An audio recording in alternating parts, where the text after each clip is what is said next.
വധൂവരന്മാർ പരദേവതയുടെ അനുഗ്രഹം വാങ്ങുന്ന ചടങ്ങ അനുഗ്രഹ പൂജ. എന്താ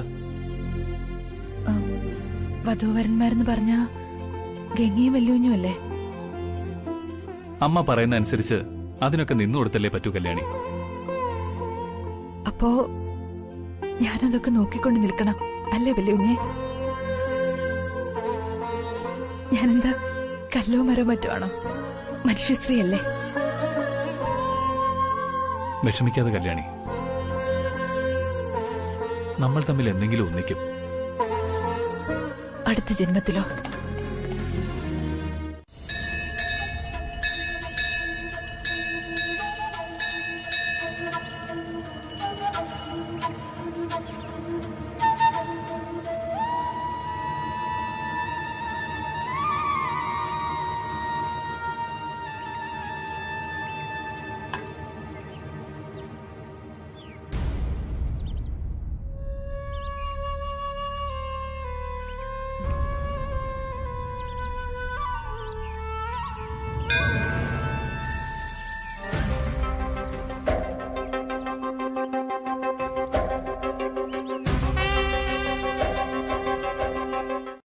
തൃച്ചംബരത്തേക്ക് വലതുകാല് വെച്ച് കയറിയ നാൾ മുതൽ കൊതിക്കുന്ന മഹാറാണി പട്ടം.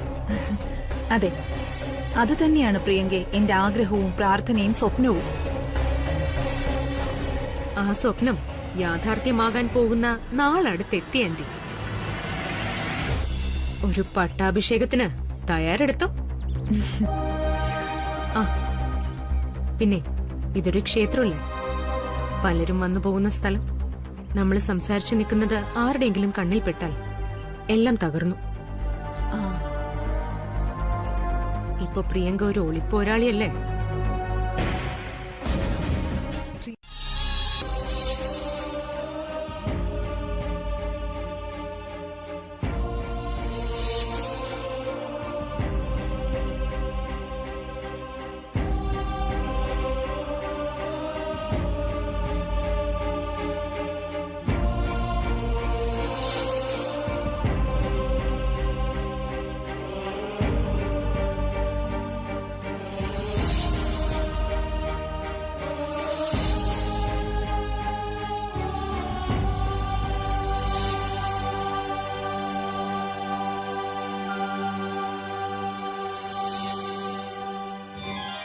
ചെയ്താലേ അവൾക്ക് ഇങ്ങോട്ട് വരാൻ പറ്റൂ.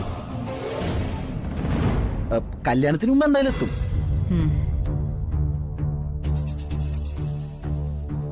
ഗംഗെ, ഇന്നത്തെ അനുഗ്രഹ പൂജയിൽ ഈ ആന്റി നിനക്ക് നയന മനോഹരമായ ഒരു കാഴ്ചയും മറക്കാത്ത ഒരു അനുഭവവും ഒരുക്കിത്തരും. നോക്കിക്കോ. എന്നാ പിന്നെ അനുഗ്രഹ പൂജ തുടങ്ങാം. എന്താ കല്യാണി, എല്ലാം റെഡിയല്ലേ? എല്ലാം റെഡിയാണ് മാഡം.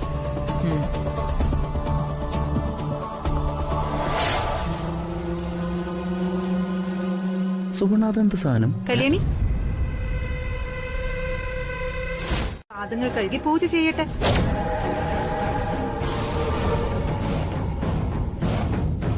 മാത്രമല്ല കല്യാണിക്ക് അതൊരു സന്തോഷമാവും. അല്ലേ കല്യാണി?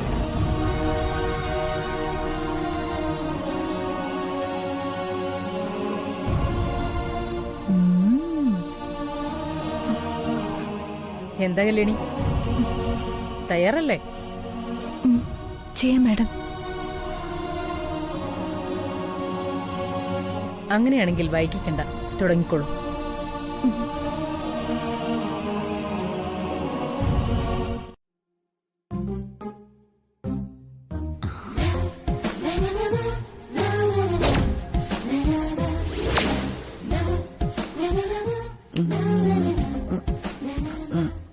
എല്ലാവിധ ഐശ്വര്യങ്ങളും സർവേശ്വരൻ നൽകട്ടെ. ദീർഘമംഗല്യം ഭവിക്കട്ടെ.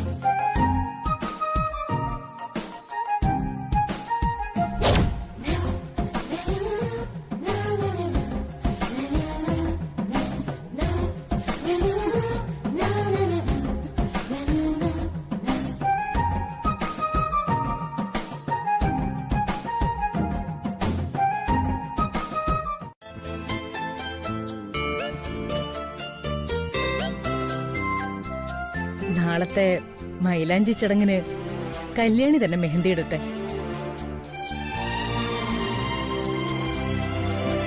അത് ആന്റി, ഗംഗെ, കല്യാണി മനോഹരമായി മെഹന്തി ഇടും. ഏത് ഡിസൈൻ വേണോന്ന് പറഞ്ഞു കൊടുത്താൽ മാത്രം മതി.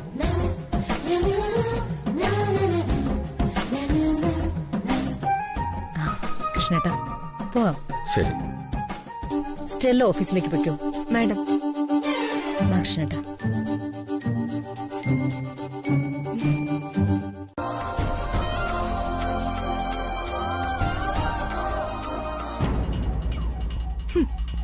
ഒരു നയന മനോഹര കാഴ്ച.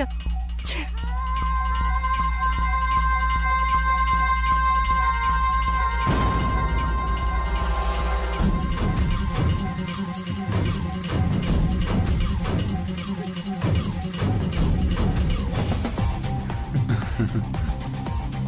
ഒരൊറ്റ വിഷമമുള്ള സാരി കയറിപ്പോയില്ല.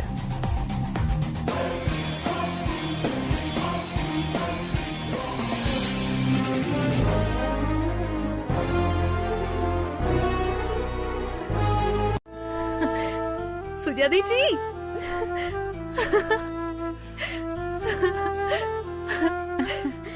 എന്താ ഇത്?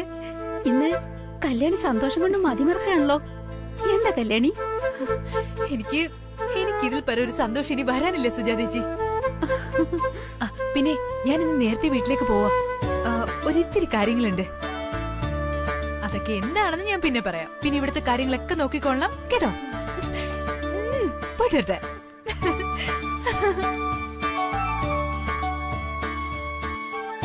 അനിയൻകുട്ടാ, എടാ അനിയൻകുട്ടാ. ഇവരിത് എവിടെ പോയി? കുറച്ചു നാളായി ഞാൻ മനസ്സിലാക്കിയ പാഠം ഇത്. ഇനി കല്യാണം. 4 ആള് നോക്കി നിൽക്കെ വല്യ കുഞ്ഞ് അഗ്നിസാക്ഷിയായി എന്റെ കഴുത്തിൽ താലി ചാർത്തുന്ന ആ നിമിഷം, ആ ഒരു നിമിഷത്തിന് വേണ്ടി ഞാൻ അനുഭവിച്ചതൊക്കെ, അല്ല അനുഭവിച്ചുകൊണ്ടിരിക്കുന്നതൊക്കെ നീ കാണുന്നതല്ലേ. അതിലൊരു കടമ്പേ കഴിഞ്ഞിട്ടുള്ളൂ. ഈ കല്യാണിക്ക് പ്രതീക്ഷയുടെ ലോകത്ത് സഞ്ചരിക്കാൻ ഇത് തന്നെ ധാരാളം. അയ്യോ, നിന്നോട് കാര്യം പറഞ്ഞിരുന്നാലേ എന്റെ വലിയ കുഞ്ഞിന് ആര് ചായ കൊടുക്കും? അതുകൊണ്ട് എന്റെ ചുന്തിരിക്കുട്ടി തൽക്കാലം ഇവിടെ നിൽക്ക്. പിന്നെ വരാട്ടോ.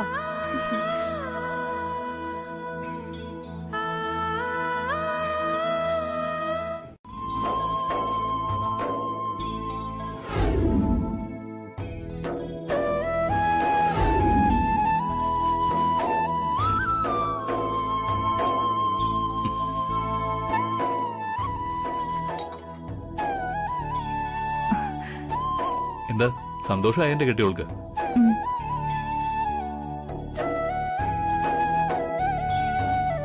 ഇന്നലെ കണ്ണീര്, ഇന്ന് പുഞ്ചിരി. ഇപ്പൊ മനസ്സിലായില്ലേ ഇതാ ജീവിതമെന്ന്? ഇന്നലെ ഞാൻ വല്യുകുഞ്ഞിനെ വിഷമിപ്പിച്ചു. എന്നോട് ക്ഷമിക്കണം.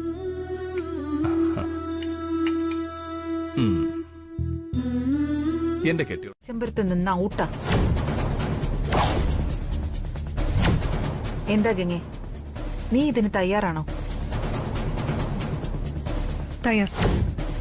ആ അടുക്കളക്കാരെ തൃച്ചംബരത്തുനിന്ന് പുറത്താക്കാൻ ഞാൻ എന്തിനും റെഡിയാണ്. ഞാൻ ഓക്കെ ആന്റി.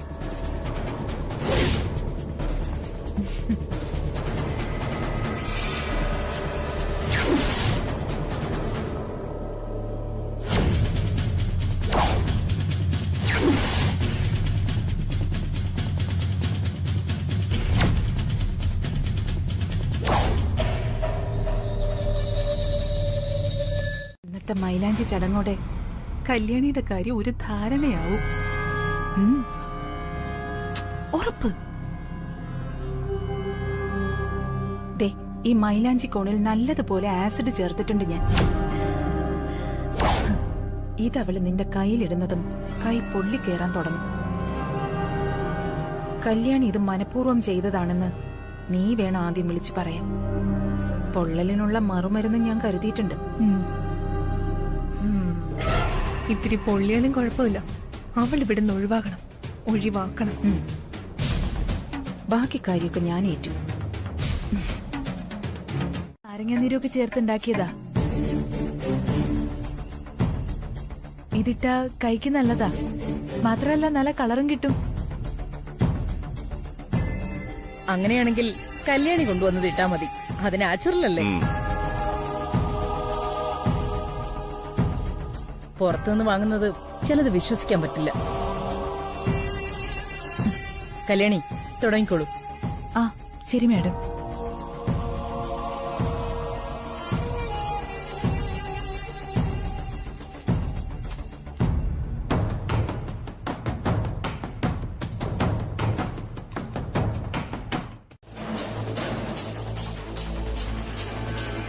ഈ കൈക്ക് ചേരുന്ന എനിക്കിടാൻ പറ്റുന്ന ഡിസൈൻ ആണെങ്കിൽ ഞാൻ ഇട്ടുതരാം.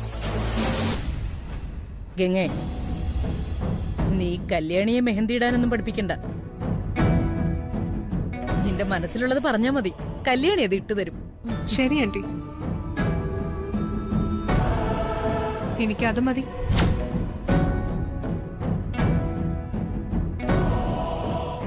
കല്യാണി, എന്റെ ഉള്ളിലുള്ള ഈ ഇരിക്കുന്ന ആനന്ദന്റെ രൂപം നിനക്ക് മൈലാഞ്ചി വെച്ച് ഈ കയ്യിൽ വരയ്ക്കാൻ പറ്റുമോ?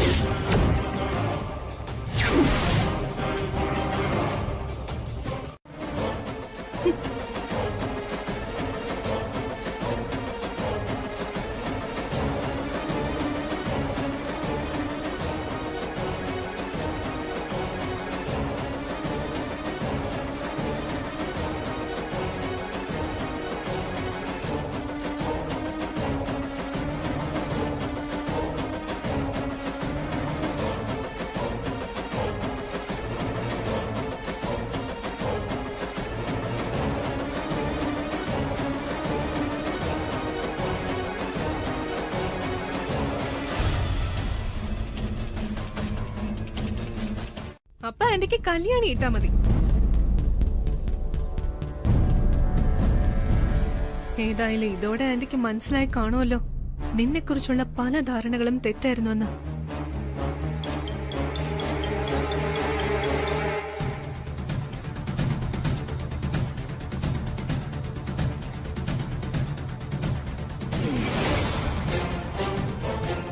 നിന്ന് അഭിനയിക്കാതെ പോയി ചൂടുവെള്ളം എടുത്തോണ്ട് വാടി.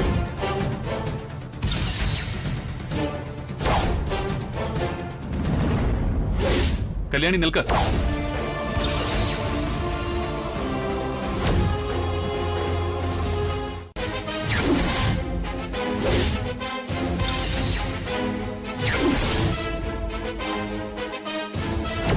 എന്താ അതുപോലെ? സുബർണ പണി പാളൂ. കല്യാണി മെഹന്തി ഇടുന്ന് പറഞ്ഞ് ശരിയാണെങ്കിൽ പടവും വരയ്ക്കുമായിരിക്കും. എന്നാൽ ഇത് കുറച്ച് കടന്ന കയ്യായി. കുറച്ച് ആന്റി, കണ്ണ് മൂടിക്കെട്ടി പടം വരയ്ക്കാൻ പറ്റുമോ? നടന്നത് തന്നെ. അന്ന് ഞാൻ പടം നോക്കി മാനിനെ വരച്ചപ്പോ കോഴിക്കുഞ്ഞിനെ പോലെ ആയിരുന്നു. പിന്നെ ആ കണ്ണും പൂട്ടി.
ഇപ്പൊ നിന്റെ തെറ്റിദ്ധാരണ മാറിയല്ലോ അല്ലേ?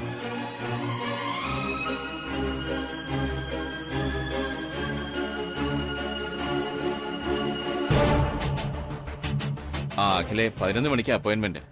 ഓ അത് ശരിയാണല്ലോ. ഇറങ്ങാം കൃഷ്ണേട്ടാ. ആനന്ദ്, അച്ഛാ ഇന്നെന്റെ ചെക്കപ്പിനുള്ള ഡേറ്റാ. ഞങ്ങളൊന്ന് പോയിട്ട് വരാം. അച്ഛാ ഞാനും കൂടി വരാം. ഓ അതിന്റെ ഒന്നും ആവശ്യമില്ല. ഇത് വെറും ചെക്കപ്പിന് പോകുന്നതല്ലേ. പോയിട്ട് വരാം. അഖില വാ.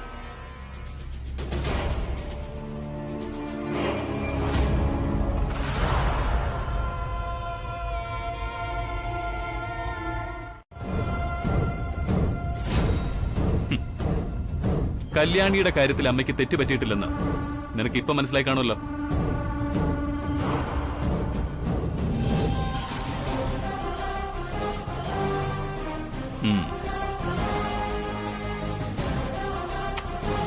ഇത് കയ്യിലിരിക്കട്ടെ. കൂടെ കൂടെ ഒരു ആത്മപരിശോധനയ്ക്ക് ഉപകരിക്കും.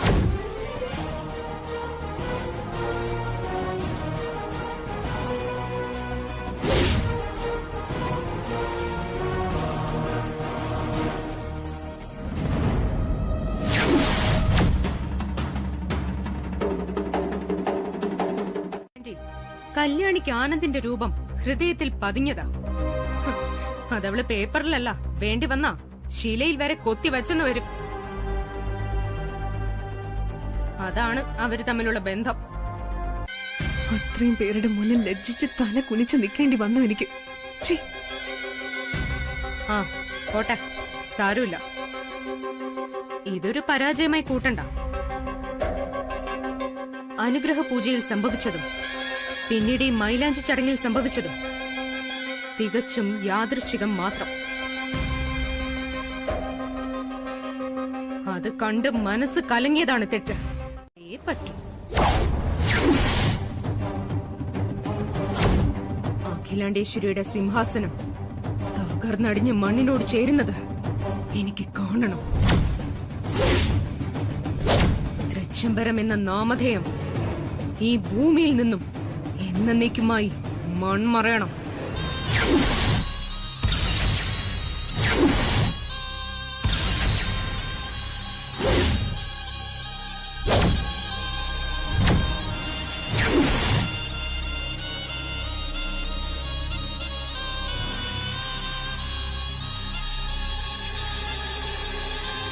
കരുതുന്ന ആളിന്റെ മുഖം പോവല്ലൂഞ്ഞ് വെറുതെ പറ്റിക്കാതെ. പറ്റിക്കുന്നല്ല കല്യാണി.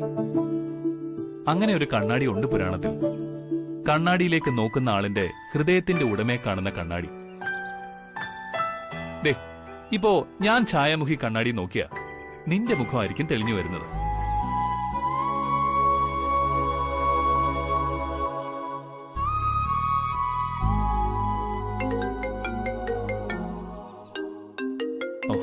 കല്യാണി, മുംബൈയിൽ നിന്ന് സേഡ്ജിയ വിളിച്ചാൽ ഉടനെ ഒന്നും വയ്ക്കില്ല. എടുക്കാതിരിക്കാനും പറ്റില്ല. ഞാൻ ആ പടം വരച്ചതിന് ഒരു നന്ദി അറിയിക്കാനാ വന്നത്. ശരി, പിന്നെ കാണാം. ആന്റി, ഇത് നോക്കി. ഇതുപോലൊരു 50 സാരി സെലക്ട് ചെയ്ത പോരെ? അയ്യോ, ഒരു സാരിക്ക് 32,700 രൂപയോ? ഒരു ഗതിയും പരഗതിയും ഇല്ലാത്ത ദരിദ്രവാസികൾക്ക് 32,700 രൂപയുടെ സാരി. നല്ല കഥ. ഇതൊന്നും വേണ്ട. വില ഇത്തിരി കൂടുതലാണെങ്കിലും സാരി സൂപ്പർ ആന്റി.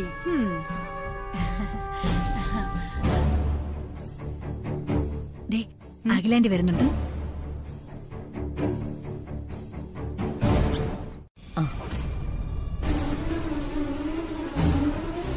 അല്ല ചേച്ചി, ഇത് 32,700 രൂപയുടെ സാരിയാ. അതിനെന്താ? അല്ല, സ്റ്റാഫുകൾക്കൊക്കെ. വിലാസിനെ, പലപ്പോഴും ഞാൻ നിന്നോട് പറഞ്ഞിട്ടുണ്ട്, ആവശ്യമില്ലാത്ത കാര്യത്തിൽ കയറി ഇടപെടരുതെന്ന്.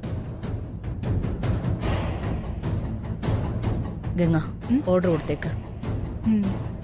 Okay aunty. സ്റ്റാഫുകൾക്കുള്ള സാരി അത് പതിവുള്ളതാണല്ലോ, അതിനൊന്നും മുടക്കം വരുത്തണ്ട.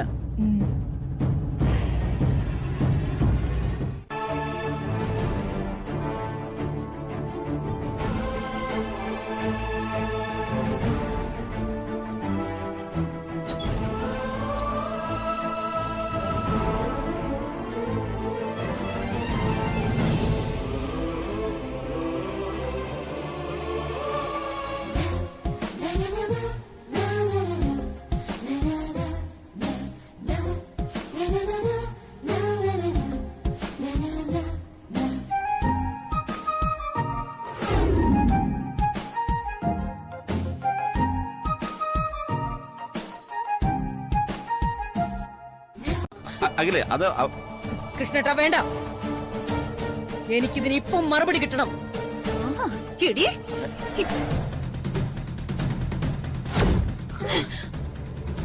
എടി പറ, ചേച്ചി ചോദിച്ചത് കേട്ടില്ലേ? നിനക്കാര് തന്നു ഈ ധൈര്യം? പറയടി,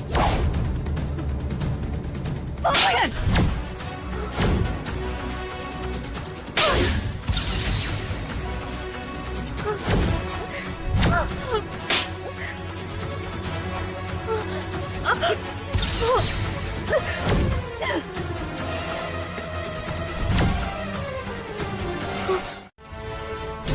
ഇവൾ, ഈ കല്യാണി നിന്റെ മുറിയിൽ കയറി നിന്റെ ഷർട്ട് എടുത്തിട്ടിരിക്കുന്നു.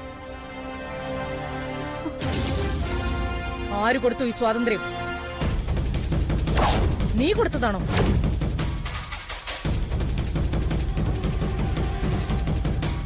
അങ്ങനെയെങ്കിൽ നിന്റെ വസ്ത്രമെടുത്തിടാൻ മാത്രം എന്ത് ബന്ധമാണ് നിങ്ങൾ തമ്മിലുള്ളത്? ആനന്ദേ, ഇതിനുള്ള മറുപടി ഇപ്പോ നീ അമ്മയോട് പറയണം.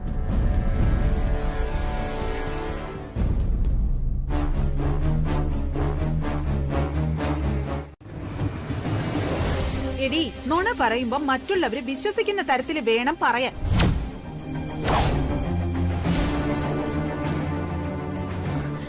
ചേച്ചി, ഇത് കള്ളവാ, പച്ച കള്ളം. നിന്നെ മതി, നിർത്ത്. കല്യാണി, സത്യം പറ, നിന്റെ ഷോൾ എങ്ങനെയാ കത്തിയത്? അത്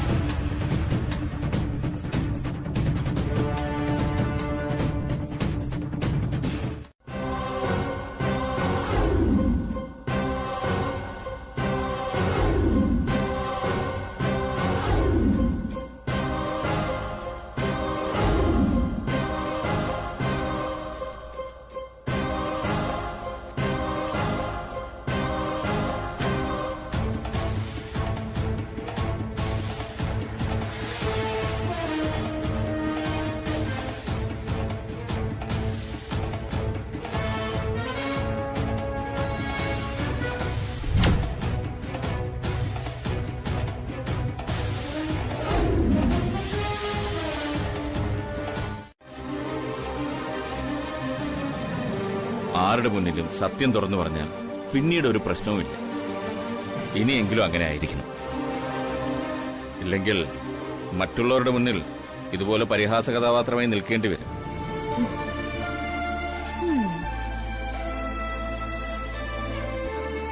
ശരി സർ.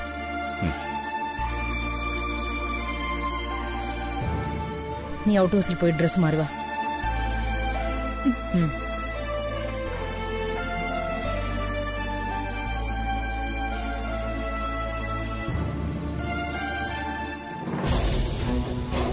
മനസ്സ് മാറ്റി ഈ കല്യാണത്തിന് സമ്മതിക്കും.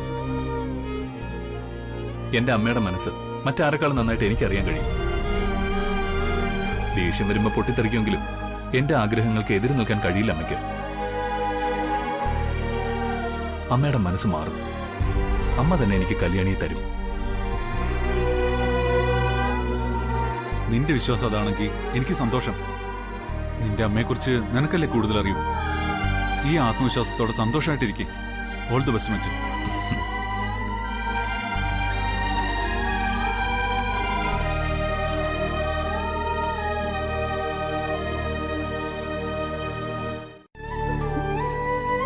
സംഭവിക്കാൻ പാടില്ലാത്ത സംഭവിച്ചത്. ഇനി അതൊന്നും ഓർത്തിട്ട് കാര്യമില്ല. കല്യാണിക്ക് കാര്യം തുറന്നു പറയായിരുന്നു. അത് നീയും ചെയ്തില്ല. ഞാനിപ്പോ ആനന്ദന്റെ മുറിയുന്നാ വരുന്നത്. നോക്ക്, അവൻ നിന്നെ കൈവിടില്ല. നിങ്ങളുടെ കല്യാണം നടക്കും. സമാധാനിക്ക്. കരയാതെ കല്യാണി.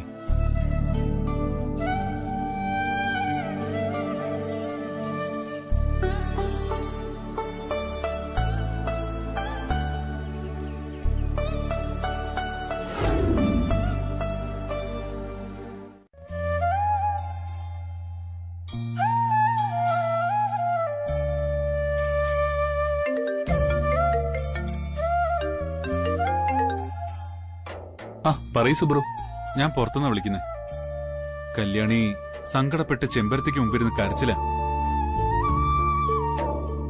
ഞാൻ എത്ര പറഞ്ഞിട്ട് കല്യാണി കൂട്ടാക്കുന്നില്ല. അത് സാരമില്ല സുബ്രു, അല്പം കഴിഞ്ഞ് മാറിക്കോളും. ആനന്ദ് ഇങ്ങോട്ട് വാ. കല്യാണി മാനസികമായ ഒരു വല്ലാത്ത അവസ്ഥയില. നിനക്ക് അവളെ ഇപ്പൊ സമാധാനിപ്പിക്കാൻ പറ്റൂ. നീ പൊയ്ക്കോ, അത് ഞാൻ പരിഹരിച്ചോളാം.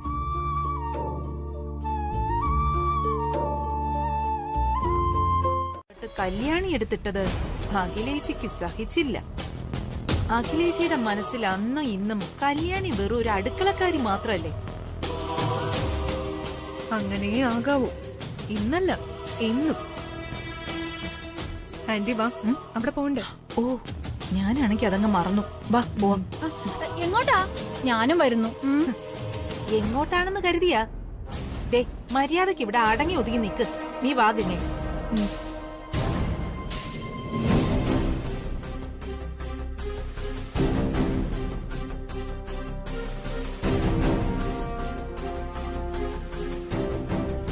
കിട്ടില്ലെന്നൊരു ബോധ്യം ഉണ്ടായിരുന്നു അന്ന്. ഇപ്പൊ വലിയ കുഞ്ഞില്ലെങ്കിൽ ജീവിതമേ ഇല്ലെന്നുള്ള ചിന്ത എനിക്ക്. എന്റെ മനസ്സിനെ സമാധാനപ്പെടുത്താൻ എനിക്കാവുന്നില്ല വലിയ കുഞ്ഞെ.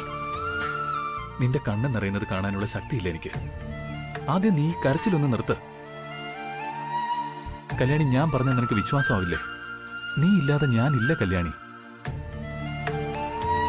ഒരു ശക്തിക്കും നിന്നെ എന്നിൽ നിന്ന് അടർത്തി മാറ്റാനാവില്ല. ധൈര്യമായിട്ടിരിക്കുക. ഞാൻ പോവാ. പല വാക്കാൽ വർണ്ണിക്കാൻ കഴിയുന്നതാണോ? ഒന്നുമില്ലാന്ന് കൃഷ്ണേട്ടന്റെ മുഖം പറയുന്നില്ലല്ലോ. എന്തു പറ്റി കൃഷ്ണേട്ടാ? എന്നോട് പറയാൻ പറ്റാത്ത കാര്യങ്ങൾ എന്താ കൃഷ്ണേട്ടനുള്ളത്? ഒന്നുമില്ല, ഞാൻ വെറുതെ ഓരോന്ന് ആലോചിച്ചതാ.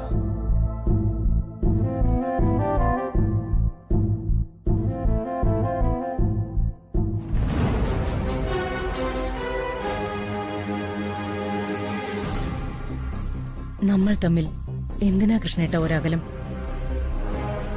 പറയാനുള്ളത് എന്താണെങ്കിലും തുറന്നു പറയൂ. വേറൊന്നുമല്ല. അല്ല അഖിലേ, നമ്മൾ തീരുമാനിച്ചിരിക്കുന്നത് പോലെ കല്യാണം നടക്കുമോ എന്ന് ഞാൻ ചിന്തിക്കുകയായിരുന്നു. അതെന്താ കൃഷ്ണേട്ട അങ്ങനെ? നമ്മുടെ ഇഷ്ടങ്ങൾക്കപ്പുറമായി ഈ തൃച്ചംബരത്ത് എന്തെങ്കിലും കാര്യങ്ങൾ നടക്കുമെന്ന് ആരെങ്കിലും ധരിച്ചിട്ടുണ്ടോ? അങ്ങനെ ഒരു ചിന്ത ആരുടെയെങ്കിലും ഉള്ളിൽ വന്നിട്ടുണ്ടോ? ഉണ്ടെങ്കിൽ അത് പറയണം. എനിക്കതറിയണം. ആനന്ദിന്റെയും ഗംഗയുടെയും വിവാഹം അത് അഖിലയുടെ തീരുമാനം തന്നെയാണ്. പക്ഷേ അതങ്ങനെ തന്നെ നടക്കുമോ എന്നെനിക്കൊരു തോന്നൽ. എന്തോ എന്റെ ഉള്ളിൽ അങ്ങനെ ഒരു സംശയം. For God's sake, leave me alone.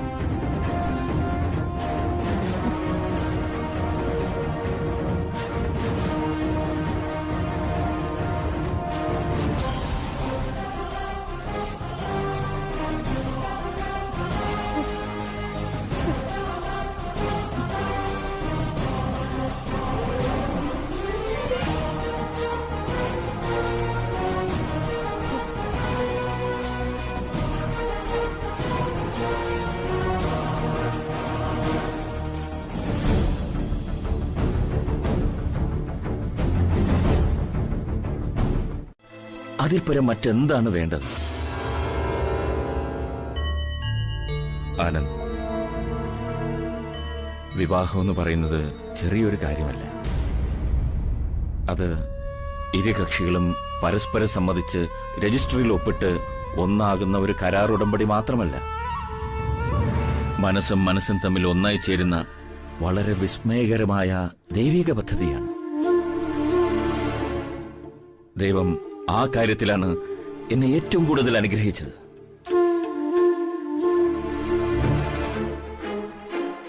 ഞാനും നിന്റെ അമ്മയും തമ്മിൽ ഒരിക്കലും ഒരു അഭിപ്രായ വ്യത്യാസം ഉണ്ടായിട്ടില്ല.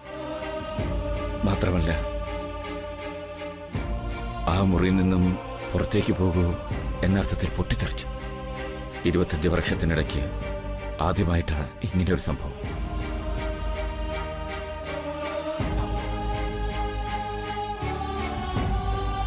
അച്ഛാ,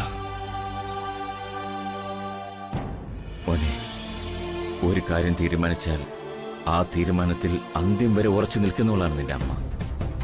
ആ അമ്മയുടെ അനുഗ്രഹത്തോടെ നിന്റെ ആഗ്രഹം പോലുള്ള വിവാഹം നടക്കുമെന്ന് നീ വിശ്വസിക്കുന്നുണ്ടോ?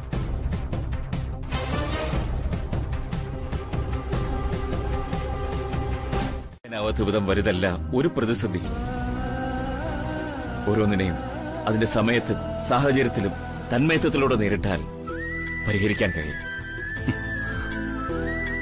ഒരു പ്രായം കഴിഞ്ഞാൽ മക്കളുടെ വാക്കാണ് മാതാപിതാക്കളുടെ വിശ്വാസം. എന്റെ മകന്റെ വാക്കാണ് ഇപ്പോൾ എനിക്ക് വിശ്വാസം. അത് മതി. എന്റെ ഉള്ളിലെ കടലിരുമ്പത്തിന്റെ ആക്കം കുറഞ്ഞു. ഉറങ്ങിക്കോ. Good night. ഗുഡ് നൈറ്റ് അച്ഛാ.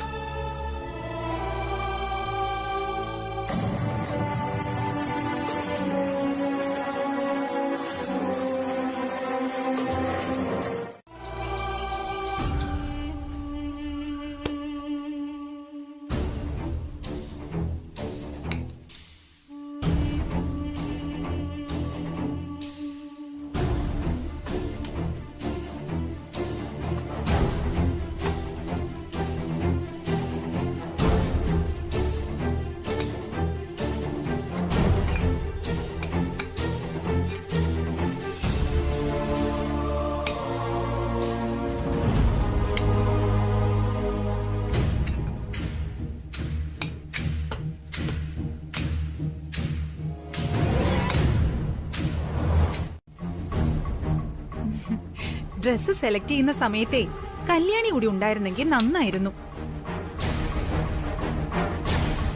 കാരണം ആനന്ദിന്റെയും അഖിലേച്ചിയുടെയും മനസ്സറിയുന്നവളാണ് കല്യാണി എന്നാണല്ലോ വെയ്പ്പ്.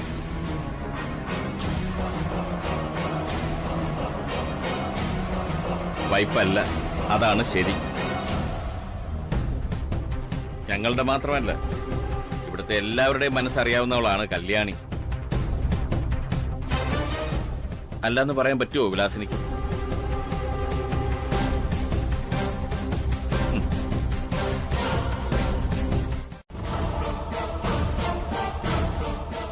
ആനന്ദിന്റെയും ഗംഗയുടെയും കല്യാണം ഞാൻ വിചാരിച്ചതുപോലെ നടക്കുമോ ഇല്ലയോ?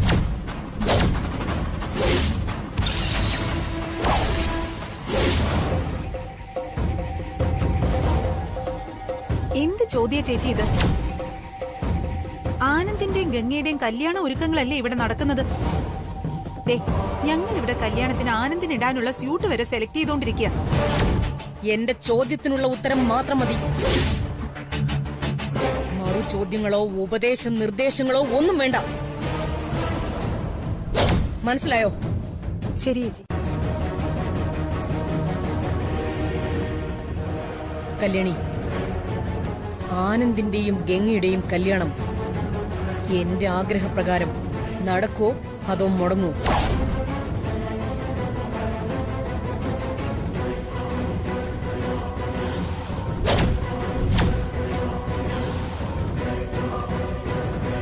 കല്യാണി, ചോദിച്ചതിന് മറുപടി പറയൂ. Just answer me.